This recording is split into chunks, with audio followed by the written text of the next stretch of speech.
स्वामी चरित्र सारामृत अध्याय 21. श्री गणेशाय नमः. स्वामी चरित्र सारामृत झाले 20 अध्यायापर्यंत. करोनी माझे मुख निमित्त वदले श्री स्वामीराज. आता कळसा अध्याय 21. कृपा करुणी वदवावा. हा ग्रंथ संपूर्ण करावा.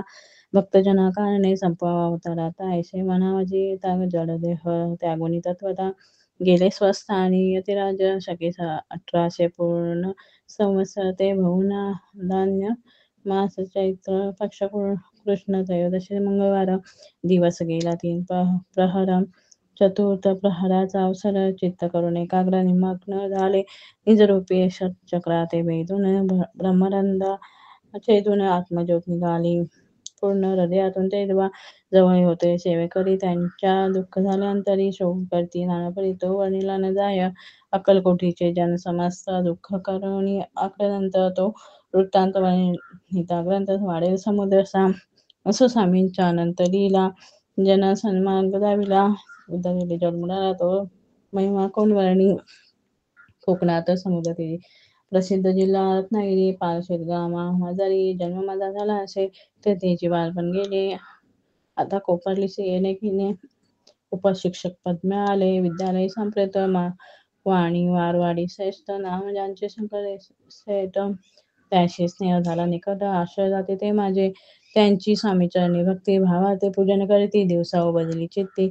स्वामी चरित्र श्रवणाचे ते मला सांगितले. मी स्वामी गुणानुवाद गायले. ते स्वामी चरित्र लिहिले अल्पमतीने अत्यल्प.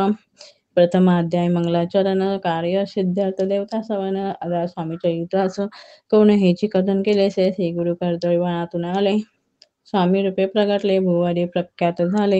हे कथन द्वितीय अध्यायी. ताराया भक्तजनाला अक्कलकोटी प्रवेश केला. तेथीचा महिमा वर्णिला. तृतीय अध्याय निश्चय. स्वामींचा करावा छळ. आले 2 संन्यासी खळ. त्याचे वृत्त सकळ. चौथ्या माझी वर्णिले. मल्हारराव राजा बडोद्याशी त्याने नव्या स्वामींची पाठविले. कारभाऱ्यांशी. 5व्या ते कथा यशवंतराव सरदार त्यांशी दाविला चमत्कार. त्याचे वृत्त समग्र 6व्यात वर्णिले. विष्णुबुवा ब्रह्मचारी त्यांची स्वामी चरणावरी भक्ती जळली कोणी प्रकारी. ते 7व्यात सांगितले. शंकर नामे गृहस्थ होता ब्रह्मसंबंधी ग्रस्त. त्याशी केले दुःखमुक्त. 8व्यात ते कथा खर्चुनिया द्रव्य बहुत. त्यांनी बांधिला सुंदर मठ. ते वर्णन समस्त. 9व्यात केलेसे.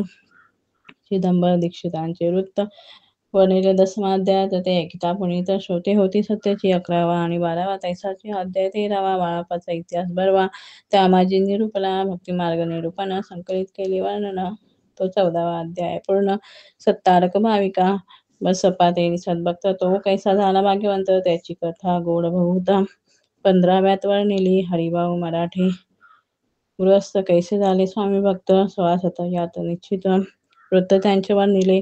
स्वामी सुताचा कनिष्ठ बंधू. त्याशी लागला भजन छंद. तो दादा बुवा प्रसिद्ध. 18व्यात वृत्त त्यांचे. वासुदेव फडक्याची गोष्ट आणि तात्यांचे वृत्त वर्णिले. 19व्यात सारांश रूपे सत्यपे. एक गृहस्थ निर्धन. त्याशी आले भाग्यपूर्ण. त्याची केले वर्णन. 20व्यात निर्धारे. स्वामी समाधिस्थ झाले. 21व्यात वर्णिले. ग्रंथ प्रयोजन कविवृत्त निवेदिले.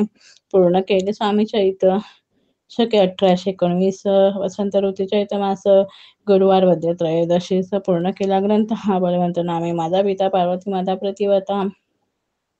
म्हणून त्या उभयता ग्रंथ समाप्त केला. असे स्वामींनी दिला हा वर. जो भावे वाचील हे चरित्र त्याशी आयु आरोग्य अपार संपत्ती संतती प्राप्त होय. त्याची वाढो विमल कीर्ती. मुखी वसो सरस्वती भवसागर तरुणी अंती मोक्षपद मिळवत्या. अंगी सर्वदा विनय वसो. वृथा मानतो नसो. सर्व विद्या सार गवसो. भक्त श्रेष्ठ लागुनी. ज्या कारणे ग्रंथ रचिला. जी प्रसिद्धी तानिला. त्याशी रक्षावे दयाला कृपागणा समर्था. स्वामी चरित्र सुंदर उद्यान. त्याते कुसुमे वेचून सुंदर करोनी आला घेऊन विष्णू कवी. आपला कंठी तत्काळ घालवणी चरणी ठेवला भाण. सदोदित त्याचा प्रतिपाळ करा बाळा पण आपले. तिचे स्वामी चरित्र सारामृत. नाना प्राकृत कथा संबंध. सदा परिसत भावी भक्त. 21वा अध्याय गौड हा. श्री स्वामी चरणार्पणमस्तु. शुभम भवती. श्री स्वामी चरित्र सारामृत संपूर्णम.